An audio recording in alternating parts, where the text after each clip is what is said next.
one of my e-cigarettes than the mic, if that's okay. What about this one? Can you hear me now? What's that from? Can you hear me now? Verizon commercials, if I'm not mistaken. Oh my God. Don't ever tell anyone. Okay. Do you mind if I start with something that I think is on everyone's minds? Harrison Ford was on Conan recently, and Conan brought out $1,000 to buy any inside info on the next episode of Star Wars. But Conan's an American TV show host, so I've got a Canadian $5. Canada TV, a lot lower budgets. You want to know what Harrison was going to say? Sure. Or what you know about. He's a bullshitter, though. Come on. We could just make up stuff, though, huh?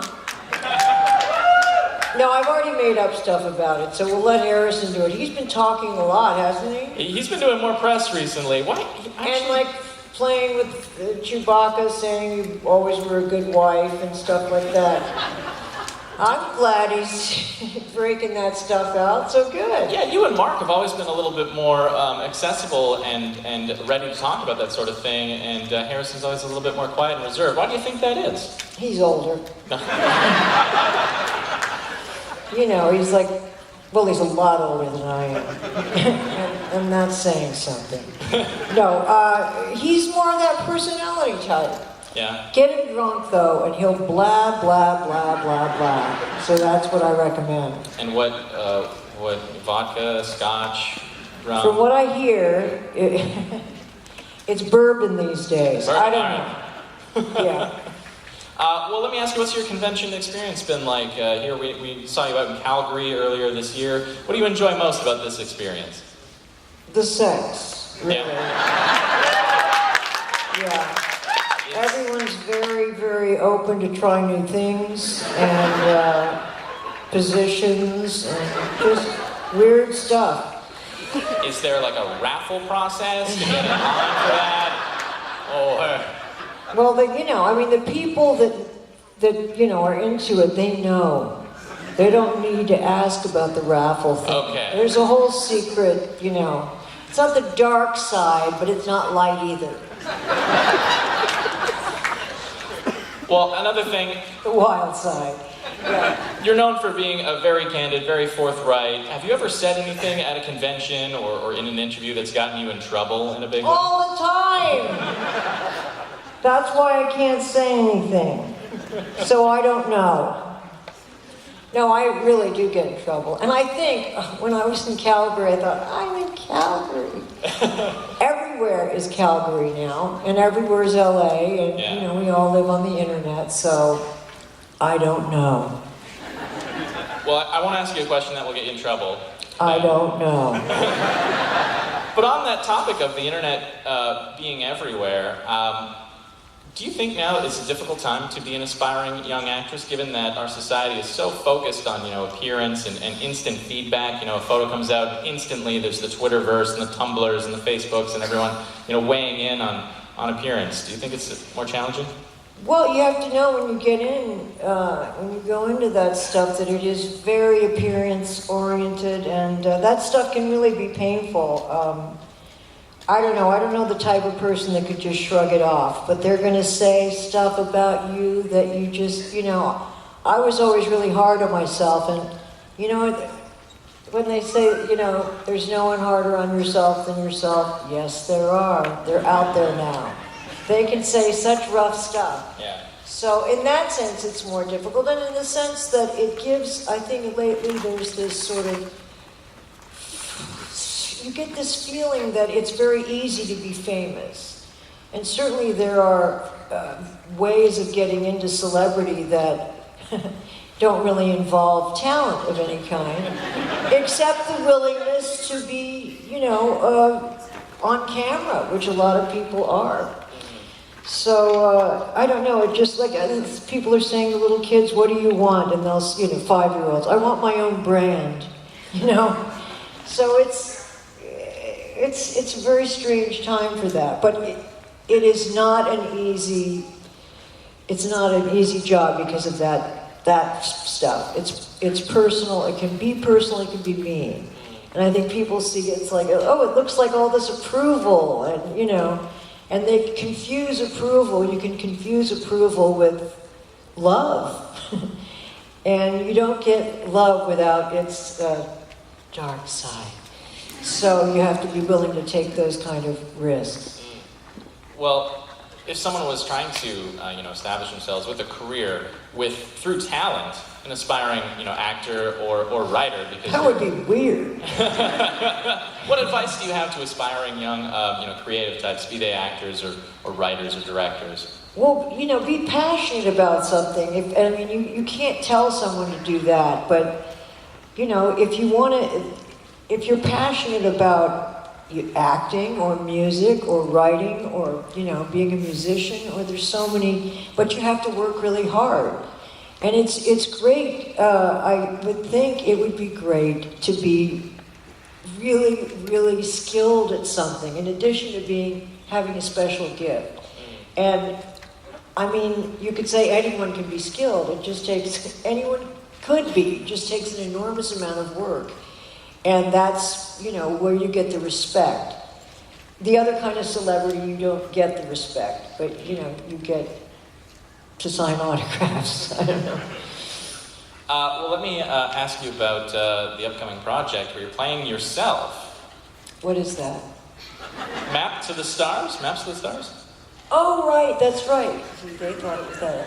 I do play myself, and it was something I was born to play. No, a friend of mine wrote it, and he's always wanted to put the words right in my mouth. Took the words right out of my mouth. What's the saying? Well, whichever one it is, he wanted to do it. He did it. It's a scene with Julianne Moore, and she's someone who really wants to be famous, and so she vaguely knows me and runs up to me and wants to get a new assistant. And my dog was in it, and he was brilliant. He actually, Gary, if any of you've seen him, he really is a star. And he stole it. He was brilliant. It's a David Cronenberg film that who's from Toronto. It's from here, but it's shot in Los Angeles. Yeah, it was shot. No, mostly it was shot up here. The part that I did was in Los Angeles, but they've been up here with Robert Pattinson and Julianne Moore. So it's gotten a lot of press because of mostly him, I guess, right? It's Twilight. And Julianne, but that. Well, with Star Wars, it's now gone into the hands of J.J. Abrams for the next film. He was also the captain of Star Trek. Is he the right guy to helm a new generation of Star Wars films, in your opinion? Oh, he's brilliant at it. I just think it is funny that he gets to do everything that has the word star right in the beginning. So, he can do Star Tours, that ride at Disneyland. A new Star No, but I think he is brilliant at that. And he loves films, and he loves these films. And he is a real childlike, and you want someone, obviously, that has that passion about it. He grew up, as a lot of you did, with these movies. And so what it does is it connects you up to this innocent part of your life. Who doesn't want to remember being a child? And I have more people coming up to me and saying, I grew up with you. And so it's this wonderful thing of having a community with people. It's like having gone to nursery school with a bunch of people that you can't remember because you're old. So I vaguely remember you from Miss Finkelstein's class, but you've changed. Well, let me ask you this. With conventions, it's so much about passion and fandom and people geeking out over things. What do you geek out over? What do you have passion for beyond, obviously, your performance, your writing, your career? Just you? Just yourself? No, Cary Grant. Yeah? I worship Cary Grant. I want that T-shirt that says "Keep Calm" and Cary Grant. That was who knocked me out as a kid. Yeah. And I actually met him once and was so, my mother actually got him to call me because she said I had an acid problem, that I was addicted to acid. For those of you that are under 10, that's the stuff that you clean with the kitchen. And anyway, similar. So I just sort of touched him on the back and went, hi, and I couldn't talk to him. I couldn't. So now you have an understanding for when people come up to you. Oh, God, yes. I do wonder where the term starstruck came from, and I looked it up, but they don't have it. Fellini made up paparazzi, though, so there. Well, now that he's no longer captain of the Star Wars franchise, George Lucas. I've yet to meet him. I've come close a couple of times.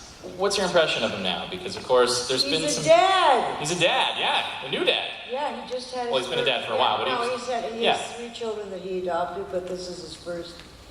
So that's Everest. So that's his first. He just got married. Yeah. What's my, impression of... Well, because, there are some people who are a little maybe taken aback by the prequel films that felt they deviated from certain aspects of the originals. Well, certainly visually I don't think they did, but in a way I think I did talk to JJ about, you know what, I can't say anything about anything. Almost. Probably straight to hell. So, I have no opinions about anything.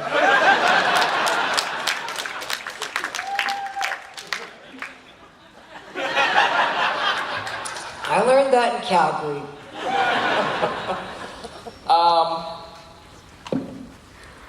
We'll go to the floor for questions in a second, but on that topic of things that get you in trouble, maybe this won't get you in trouble, maybe you can just tell us a fun story, but... It's already bad.